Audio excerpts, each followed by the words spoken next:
오늘은 구원과 현실 사이에서 주어지는 은혜라는 제목으로 말씀의 은혜를 나누고자 합니다.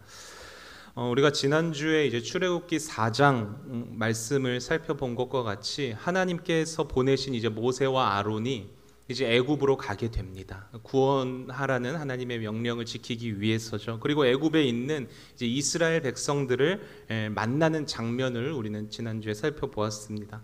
그리고 그 만남을 통하여서 모세와 아론은 하나님의 뜻이 어디에 있는지를 그 이스라엘 백성들에게 먼저 전합니다. 그 내용인즉슨 하나님께서 언약을 기억하시고 우리의 고통 소리를 들으셨습니다.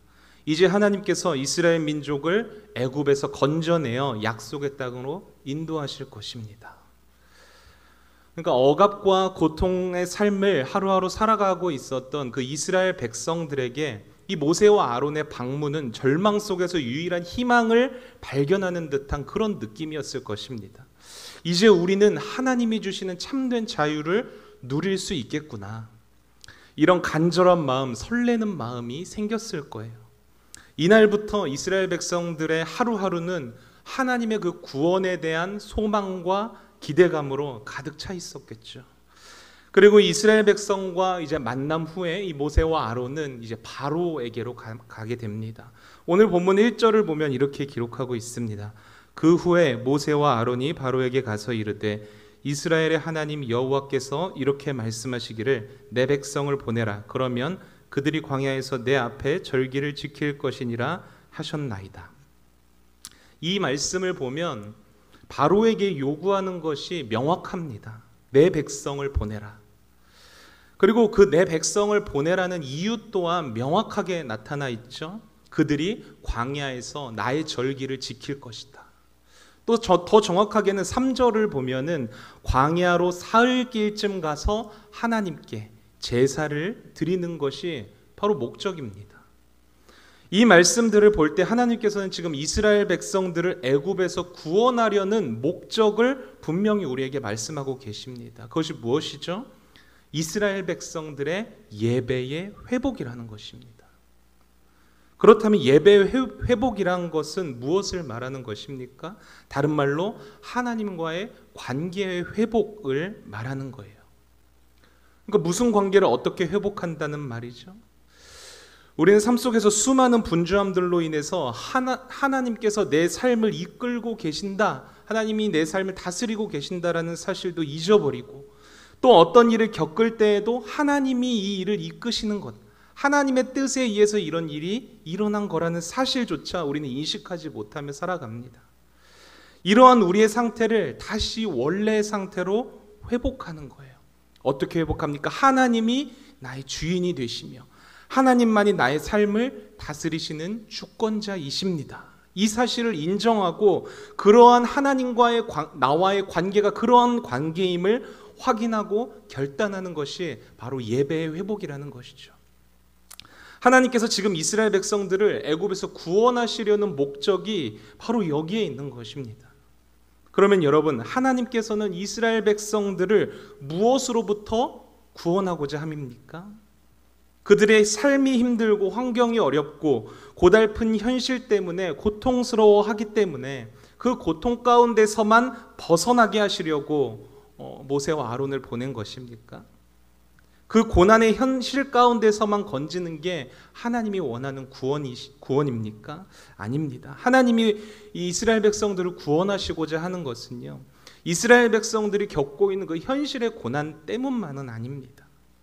그들이 그 삶에서 하나님을 주인으로 인정하지 않고 하나님의 다스림 안에서 살아가지 못하는 그 현실, 한마디로 이스라엘 백성들이 그 애굽 땅에서 예배자의 삶을 전혀 살고 있지 못하는 그러한 현실 속에서 하나님께서는 구원하시고자 하는 것입니다. 그러니까 하나님과의 관계가 완전히 다 망가져 있는 그들을 회복하는 구원이죠. 그렇습니다, 여러분. 참된 구원이란 예배의 회복이라는 사실을 우리는 기억해야 합니다. 이건 성경 안에서만 드러나는 이론이 아니라요, 우리의 신앙생활에서도 굉장히 잘 적용되는 아주 중요한 부분이에요. 우리도 이스라엘 백성들처럼 부르짖잖아요. 절망적인 현실 가운데 있을 때, 고통 가운데 있을 때, 주님, 지금 겪는 이 고난과 어려움 속에서 저를 좀 구원해 주십시오. 이스라엘 백성들이 부르짖었던 게 그거예요. 우리도 이스라엘 백성처럼 하나님께 부르짖고 기도하잖아요. 이런 우리의 부르짖음의 목적은 무엇입니까? 하나님, 우리를 구원해 주십시오. 이 구원, 하나님께 요청하는 구원의 목적이 뭐예요? 그 어려움을 해결해 달라는 거잖아요. 문제를 해결하는 데만 목적을 두고 우리는 부르짖고 기도한다는 거죠. 여러분, 어디에서부터 어긋난 것인지 좀 이해가 되십니까? 하나님의 구원은요, 문제 해결이 목적이 아니라는 거예요. 현실을 어떻게 좋게 바꾸고 고난의 상황에서 그 상황에서 해방되는 것이 하나님의 구원이 아니라요, 하나님과의 관계가 회복되는 것이 구원이라는 것을 오늘 말씀을 통해서 우리에게 알려주는 거라는 거예요. 여기서 하나 걸리는 문제가 있죠. 그렇다면 우리가 현실에서 받는 고통들은, 그 고통의 문제는 어떻게 하라는 말인가요? 당장 내가 겪는 이 삶이 힘들어서 죽겠는데 하나님과의 관계를 회복하는 게 무슨 소용이 있습니까? 이런 질문을 할 수도 있을 거예요. 내 삶이 힘들면 우리는 예배에 집중하는 것조차 힘들죠. 저도 힘들 때 예배를 드리고 있으면 말씀이 귀에 잘 들어오지 않더라고요. 그러나 여러분, 진정으로 하나님을 예배하는 예배자는요, 하나님과의 관계가 바르게 회복된 사람은요, 그 환경과 상황에 지배당하지 않습니다. 왜죠? 이 세상에 존재하는 그 어떠한 고난과 어려움, 문제들보다 더 크신 분이 바로 하나님이시기 때문입니다. 그리고 그러한 삶까지도 하나님께서 주관하시는 것을 인정하는 사람은요, 절대로 절망하지 않아요. 오히려 그 어려움이 다가왔을 때 기대감과 소망을 가질 수 있다는 것입니다. 하나님께서 이런 어려움을 겪게 하신 데는 분명한 이유가 있어. 그 이유를 찾는 거예요. 거기서 경험하고 발견되어지는 것, 그것이 바로 진정한 은혜라는 것이죠. 여러분, 은혜는 그냥 우리가 예배 시간에 말씀 듣고 감동적인 말씀에 감동받고 그냥 삶에서 그냥 어떠한 나에게 유익이 주어지는 게 은혜가 아니에요. 하나님의 일하심을 우리가 삶 속에서 발견하는 것이 은혜이고, 우리가 삶 가운데서 살아가면서 하나님의 살아계심과 하나님이 내 삶에 역사하시는구나, 이것을 경험하는 것이 바로 은혜라는 것입니다. 이런 은혜를 누리며 사는 존재가 바로 우리 성도들이에요. 그래서 성도들은 삶 가운데 고난과 문제와 어려움이 찾아오면 가장 먼저 뭐를 해야 합니까? 가장 먼저 집중해야 하는 게 예배를 회복하는 데 집중해야 하는 거예요.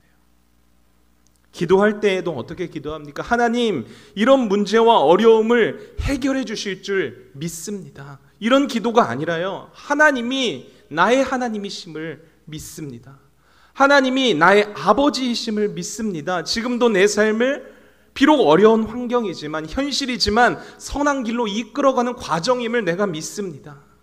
주님의 일하심을 삶 가운데서 발견할 수 있도록 은혜를 허락해 주세요. 주님의 살아계심과 역사하심을 경험할 수 있도록 그거를 좀 볼 수 있는 믿음의 눈을 허락해 주세요. 이런 기도가 우리 가운데서 나와야 되는 거예요. 여러분, 현실의 어려움은 그냥 시간이 지나면 사라지는 거예요. 그렇지 않습니까? 우리가 뒤돌아봤을 때 이 또한 지나가리라가 우리가 나오는 고백이잖아요. 설사 고난이 해결되지 않아도 괜찮습니다. 왜죠? 이미 우리는 그 안에서 하나님의 은혜를 경험했기 때문이에요. 고난보다 값진 은혜를 경험했는데 여러분, 뭐가 문제겠어요? 이 은혜를 경험한 사람들은요, 고난이 더 이상 힘듦으로 우리에게 다가오지 않습니다. 하나님, 이것으로 족합니다. 충분합니다. 주님의 은혜로 만족합니다. 여러분, 이 고백은 이 은혜를 경험한 사람들만이 할 수 있다는 것이죠. 부디 바라기는 고난 속에서도 하나님을 참되게 예배하는 그런 예배자들, 고난 가운데서도 그 삶에서 하나님의 일하심을 발견하고 그 은혜를 경험할 수 있는 복된 성도님들이 되시기를 바라겠습니다. 바로에게 내 백성을 보내라, 이 말씀을 전한 모세와 아론에게 바로는 어떻게 반응하고 있습니까? 본문 2절을 한번 보십시오. 바로가 이르되 여호와가 누구이기에 내가 그의 목소리를 듣고 이스라엘을 보내겠느냐? 나는 여호와를 알지 못하니 이스라엘을 보내지 아니하리라. 여러분, 지금 이스라엘 백성들은 구원에 대한 기대감과 소망으로 가득 차 있었을 거예요. 이제 하나님이 보내신 모세와 아론이 저 바로 왕에게 가서 하나님의 뜻을 전하기만 하면 우리는 이제 구원받을 수 있을 거야, 이런 마음이었겠죠. 그런데 정작 바로의 반응은 어떻습니까? 여호와가 누구이기에 나는 여호와를 알지 못한다. 여러분, 이스라엘 백성들의 입장에서는 굉장히 당혹스러운 반응일 수도 있을 것입니다. 그러나 여러분, 이게 현실입니다. 세상은 하나님을 알지 못해요. 더 정확하게 말하자면 세상은 하나님의 일하심을 부인하고 하나님의 구원을 이해할 수가 없는 것입니다. 이게 무슨 말이냐면 성도의 관점에서는 하나님의 말씀이 들려지고 그 말씀의 은혜를 받고 세상 속에서 그 은혜와 구원을 누리면서 살아야겠다, 이렇게 결단하고 다짐하면서 세상 가운데로 날아가지만 세상과 직면했을 때 세상은 그런 우리의 마음을 알아주지 않는다라는 거예요. 아니, 우리 가운데 역사하시며 구원하시는 그 하나님을 이 세상은 인정하지 않습니다. 그래서 성도들이 현실을 보면은 달라진 게 없는 것 같아 보여요. 나는 분명 주일에 말씀을 듣고 은혜 받았는데, 결단하고 이렇게 살아야겠다 은혜와 도전을 받았는데 세상 앞에 나아갈 때에 전혀 달라지는 게 없어지는 것 같이 보인다는 것이죠. 아니, 오히려 더 고난이 가중되고 핍박이 이어진다는 것입니다. 오늘 본문을 보세요. 모세와 아론이 하나님의 말씀을 선포하고 바로에게 백성을 보내라 라고 말했을 때 바로는 하나님을 알지 못한다, 그러면서 어떤 조치를 내립니까? 백성의 감독관들과 기록관들에게 이렇게 명령합니다. 이전과 같은 벽돌의 수량을 계속해서 만들어내되 앞으로는 그 벽돌을 만들 재료도 주지 말아라. 여러분, 재료가 없이 어떻게 벽돌을 만들 수가 있겠어요? 이스라엘 백성들은 벽돌을 만드는 수고와 더불어 그 재료까지 이제 찾아다니는 더 험한 수고까지 해야 되는 상황이 된 것입니다. 여기에 또 애굽의 감독들이 독촉하게 되죠. 그날그날의 수량을, 정해진 수량을 꼭 채워야 한다는 말로, 그냥 말로만 하지 않습니다. 이제는 강압적으로 폭력을 휘두르면서 이스라엘 백성들을 압박합니다. 여러분, 바로 이게 현실이라는 거예요. 하나님의 구원과 그 구원이 성취되는 그 사이에 여러분 간격이 있는데요, 이 간격의 현실이 우리에게는 너무나도 힘든 거예요. 그래서 어떡합니까? 그 현실의 고통을 우리가 견딜 수가 없어서 벗어날 수 있는 방법을 어떻게든 찾아보려고 합니다. 오늘 이스라엘 백성도 하나님의 구원은 소망하고 있지만 현실의 벽에 부딪혔어요. 그래서 누구를 찾아갑니까? 바로를 찾아갑니다. 본문에는 기록원들이라고 표현을 하고 있는데요, 이스라엘 백성을 대표하는 사람들이 바로를 찾아가서 요구합니다. 어찌하여 당신의 종들에게 이같이 하시나이까? 여러분, 언제부터 이스라엘이 바로의 종이었습니까? 지금 이스라엘 백성들은 이 고통스러운 현실, 이 상황을 해결하기 위해서 스스로 바로의 종, 즉 세상의 종이 되기를 자처하고 있는 거예요. 현실의 벽에 부딪혔을 때 세상과 타협하는 우리의 모습과 똑같지 않습니까? 그런데 여러분, 바로를 찾아간 이스라엘 백성들이 그 문제를, 현실의 문제를 해결했습니까? 아니요.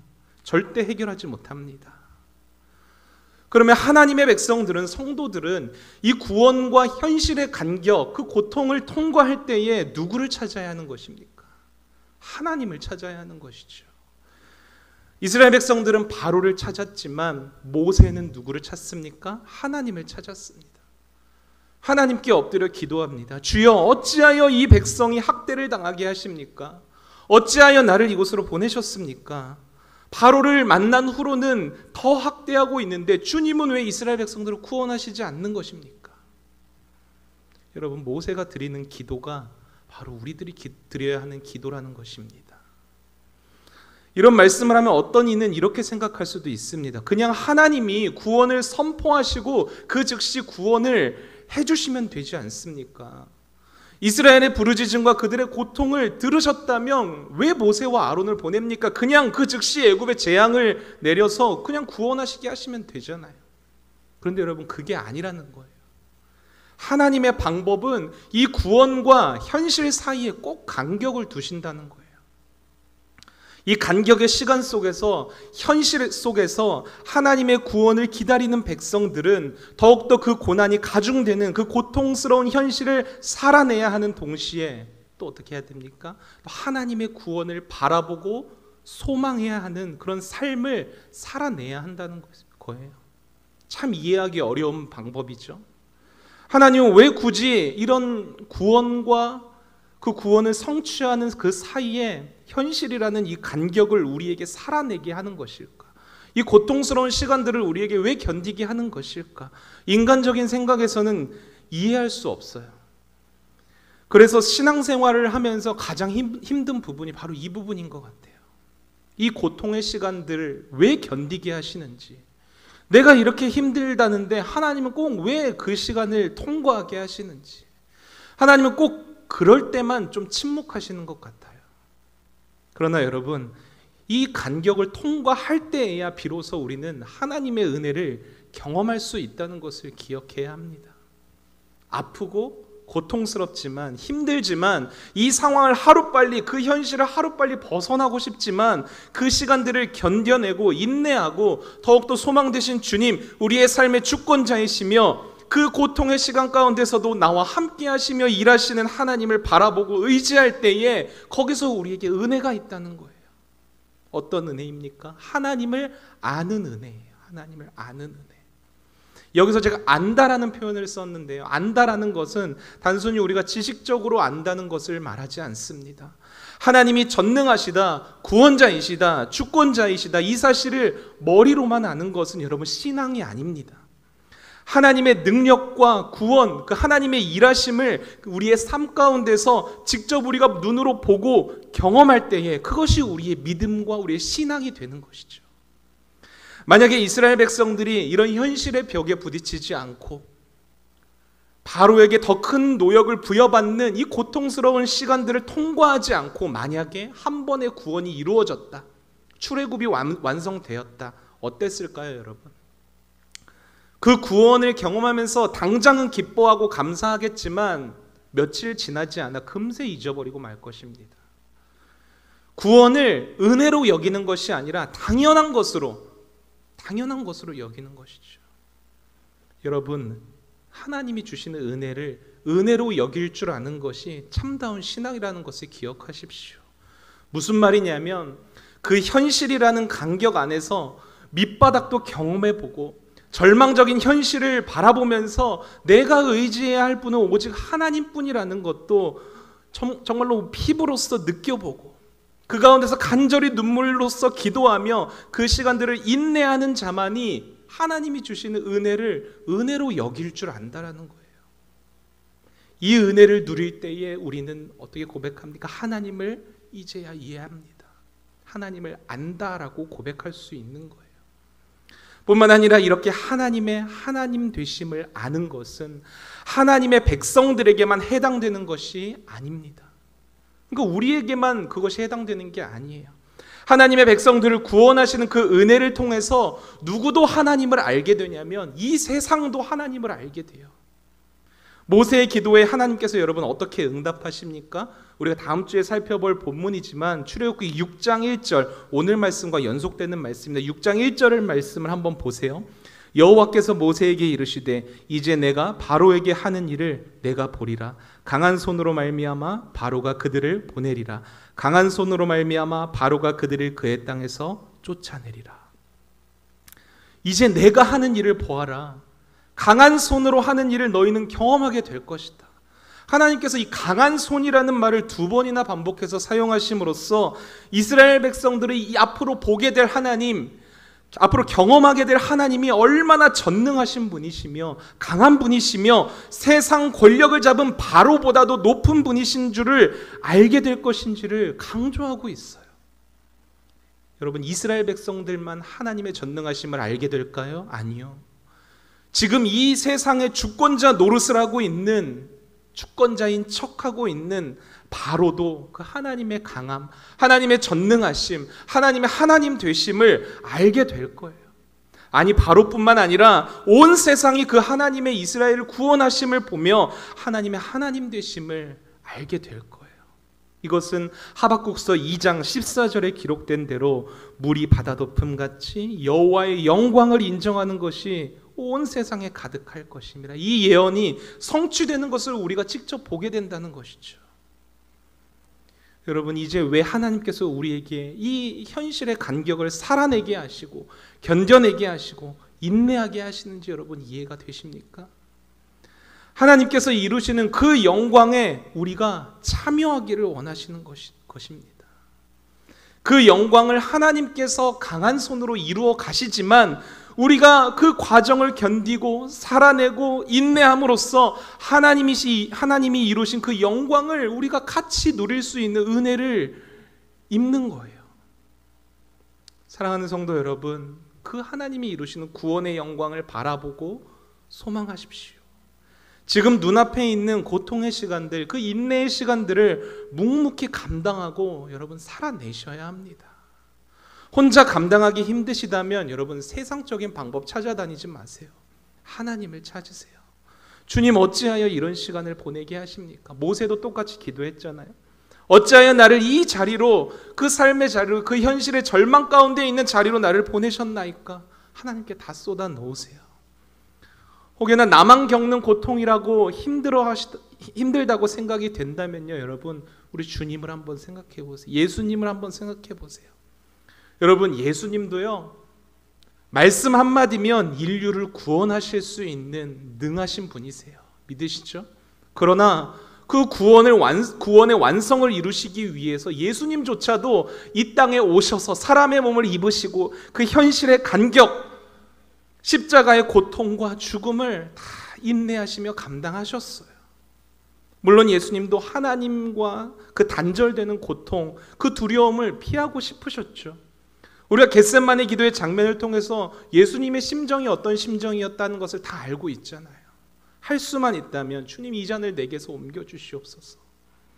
그러나 그 두려움과 공포를 견디고 십자가를 통과했을 때, 그 현실의 간격을 통과했을 때에 내 뜻대로가 아닌 아버지의 뜻을 구하며 믿음으로 순종했을 때에 어떤 결과를 보게 됐습니까?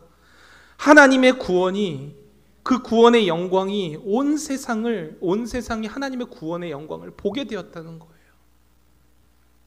이제는 그 사실을 믿는 자에게, 예수 그리스도께서 이루신, 성취해내신 그 구원을 믿는 자에게 구원의 영광에 참여할 수 있는 권세까지도 허락하셨어요.